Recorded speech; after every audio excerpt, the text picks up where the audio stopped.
Covid हम सब की ज़िंदगी में उस दुःस्वप्न की तरह आया जिसकी परिकल्पना किसी ने नहीं की थी। अब आ गया और उसका सामना भी करना पड़ा। एक लंबा लॉकडाउन हुआ और उसके बाद बहुत से लोग संक्रमित हुए। यूँ मान करके चलिए कि अधिकांश आबादी संक्रमण का शिकार हुई। उसके पश्चात जो लोग हॉस्पिटलाइज हुए उनके लिए एक नया शब्द ईजाद हुआ, पोस्ट कोविड। अब पोस्ट कोविड के हालात ऐसे हैं, कोई इसे अपने शारीरिक प्रभाव के रूप में देखता है तो कोई मानसिक तौर पर जो विकृतियाँ आई उसके तौर पर देखता है। और मैं समझती हूँ कि पोस्ट कोविड में बहुत कुछ चीज़ें हमने अनुभव की जिसमें कि शारीरिक विकृतियाँ उत्पन्न हुई, और जो लोग संक्रमित नहीं हुए थे उनके लिए पोस्ट कोविड माना गया क्योंकि मानसिक रूप से वो त्रस्त हो गए। किसी का रोज़गार चला गया, किसी की सैलरी आधी से भी कम हो गई, और किसी का जो संघर्षशील था उसके रास्ते सारे बंद हो गए। लेकिन इस दौर में अनुभव किया गया कि सबसे ज़्यादा जो विकृति आई हर व्यक्ति पर अमूमन वो थी मानसिक तौर पर उसके अवसाद में जाना। एक जगह सीमित दायरे में बंद होने के कारण कुछ अवसादग्रस्त हुए तो कुछ लोगों पर बहुत सारा बोझ भी आया काम का। हालांकि सारी जो मजबूरियां थी उसको, ये जीवन होता है, इसमें समय के साथ सारी चीज़ों से उभरा भी जाता है और कुछ लोग उभरे भी हैं। लेकिन जो अवसादग्रस्त हुए उनकी स्थिति अभी तक अनुकूल नहीं हो पाई है और प्रतिकूलता जो हुई कोविड का उसका असर देखने को मिलता है। लेकिन अभी एक चीज़ और मैंने अनुभव की, मेरे एक परिचित के एक छोटे से बच्चे जिसकी आयु लगभग 10 से 11 वर्ष होगी, उसे पोस्ट कोविड सिंड्रोम देखने को मिला, और वो भी एक विचित्र सा सिंड्रोम क्योंकि उसको तो कोई सिम्टम ही नहीं आए थे। तो ऐसे में एसिम्प्टोमेटिक होने के कारण उसके सामने जो विपदा आई है वो इस प्रकार हुई कि इस मसल्स में उसको परेशानी होने लगी, और बहुत से टेस्ट होने के बाद डॉक्टर्स इस निष्कर्ष पर पहुँचे कि परिवार में जिन लोगों को कोविड हुआ था उनसे उस बच्चे को संक्रमण हुआ और उसको अब पोस्ट कोविड सिम्टम्स आने लगे हैं। तो मेरा कहने का तात्पर्य है कि कोविड, पोस्ट कोविड और अब यूरोपियन देश जहां पर अभी तक कोविड की जो महामारी है नए नए स्वरूप में अपने जो पंख या यूँ कह सकते हैं अपने फन या जिनको आप क्या कह सकते हैं, जिसको कि कह सकते हैं विकरालता को बढ़ाती जा रही है, उनके लिए लॉन्ग कोविड आ गया है। यानी कोविड से मुक्ति का कोई रास्ता नहीं है। अब ऐसे में मैं तो सिर्फ इतना कहना चाहती हूँ साथियों, सब ने इस महामारी को झेला किसी न किसी स्वरूप में।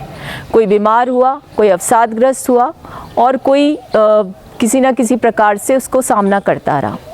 तो मैंने भी अपने जीवन में, चूँकि मैंने आपसे कहा कि मैं अपने जीवन के अनुभव आपसे साझा करूँगी, इससे उबरने का कोई रास्ता होना चाहिए। और मैं समझती हूँ कि भागम भाग वाले सार्वजनिक जीवन के दौरान जब ये एक विराम सा आया ज़िंदगी में, तो मैंने ये अनुभव किया कि हम सबको प्रकृति के प्रति आकृष्ट होना चाहिए और कुछ ऐसी विधाएं हमारे देश की जिनके प्रति हमारी आसक्ति उत्पन्न होनी चाहिए, प्रकट होनी चाहिए। और हमने अनुभव किया कि जो लोग हमारी प्राचीन पद्धतियों में विश्वास रखते हैं, मसलन योग में, जो लोग फिजियोथेरेपी में विश्वास रखते हैं, जो लोग ऑल्टरनेट मेडिसिन में विश्वास रखते हैं, जो आयुर्वेद में विश्वास रखते हैं, उनके लिए ये सारी जो समस्याएं थी वो उतनी जटिल नहीं थी उन लोगों के बनिस्बत जो इन चीज़ों में विश्वास नहीं रखते हैं। कोविड से मैं भी संक्रमित हुई और उस दौर में हुई जब मुझे एक बहुत महत्वपूर्ण जिम्मेदारी निभानी थी। लेकिन मैंने अनुभव किया कि इस दौरान जब स्ट्रेस में आए तो डायबिटिक हो गए, और डायबिटिक हुए तो डॉक्टर्स की सलाह मान लेते तो शायद और ज़्यादा विकराल हो जाती स्थिति। लेकिन कुछ समझ के साथ योग को अपनाया और साथ ही साथ प्राकृतिक जो हमारी विधाएं उनके प्रति अपनी रुचि को मैंने जागृत किया। उसका परिणाम ये निकला कि डायबिटीज़ से तो कुछ मुक्ति मिली, साथ ही साथ कोविड की भयावहता का शिकार नहीं होना पड़ा। जहाँ मेरे एक परिजन को हॉस्पिटलाइज होना पड़ा, वो चिंतित इस बात को लेकर थे कि मैं डायबिटिक हूँ तो मुझे ज़्यादा असर होगा। लेकिन जो प्रयास मैंने किए और जिस प्रकार का स्ट्रेस फ्री रहने का प्रयास किया, उसका परिणाम ये निकला कि मेरी स्थिति ज़्यादा ख़राब नहीं हुई। और सबसे बड़ी बात यह है कि आज जो इस चीज़ से संक्रमित हुए या इस अवसाद से ग्रसित है, उनको मैं एक राय देना चाहती हूँ कि एक तो आप अपने जीवनचर्या को नियमित बनाने का प्रयास करिए। सबसे ज़रूरी है अपने आहार विहार पर ध्यान देना, संयमित भोजन करना। और संयमित भोजन का तात्पर्य ये नहीं है कि आप जो भोजन करते थे उसको संयमित रूप में करना शुरू, बल्कि अपने भोजन की जो तौर तरीके या पद्धति है उसमें परिवर्तन करना शुरू करिए। अपने आहार विचार के बारे में विचार करना शुरू करिए। और मैं समझती हूँ कि जहाँ लोगों ने सोचा कि इस कोविड से मुक्ति मिलनी चाहिए, इसमें सारी नकारात्मकता है, उसमें एक सकारात्मकता मैंने देखी कि इसने हमें मजबूर किया कि हम अपने बारे में विचार करना शुरू करें, अपनी सेहत के बारे में विचार करना शुरू करें। क्योंकि सबने क्या कहा था कोविड आने पर, एक ऐसी बीमारी थी जिसका ना इलाज था ना वैक्सीनेशन था। सिर्फ एक शब्द सुनती थी मैं कि जिसकी इम्यूनिटी अच्छी होगी वो इससे पार पा जाएगा। अब इम्यूनिटी कैसे ठीक होती है ये हम सबको समझना पड़ेगा। इम्यूनिटी होती है इनेट हमारी फिजिकल बॉडी के वो क्वालिटीज़ जो हमें किसी भी संक्रमण से मुक्त रखती है, लड़ने के लिए तैयार रखती है। उसको प्राप्त 2-3 तरीक़ों से किया जा सकता है। एक, अपने विचारों की शुद्धि के साथ, अपने भोजन और आहार व्यवहार की शुद्धि, योग के प्रति अपनी रुचि पैदा करना और अपने आप को प्रकृति के अनुरूप ढालने का प्रयास करना चाहिए। और मैंने ये अनुभव किया है कि हमारे देश की पुरातन पद्धति योग है जिसने बहुत से लोगों को बहुत से बीमारियों से मुक्ति दिलवाई है।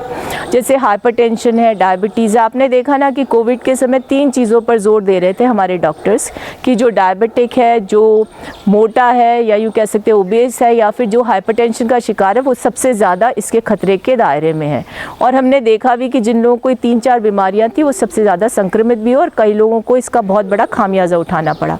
तो ये समय है कि अपने आप को सुधारें, अपने आप को प्रकृति के प्रति और ज़्यादा आस्थावान बनाएं, योग को अपनाएं, आहार विहार में परिवर्तन करें और नेचुरल जो चीज़ें उनके प्रति अपनी रुचि को उत्पन्न करें। तो निश्चित रूप से आगामी समय में हम इन सब चीज़ों से मुक्त होंगे। और मैं ये बातें इसलिए नहीं कह रही कि मुझे ये कह करके और कोई प्रसिद्धि लेनी है, मैं इसलिए कह रही हूँ कि जो विदेशी लोग अपनी पद्धतियों से अब कोविड के दौरान ये समझ चुके कि उनसे हम पार नहीं पा सकते, वो हमारे देश की इन पद्धतियों के प्रति रुचि भी देख रहे हैं और उन लोगों ने इनको अपनाया भी है।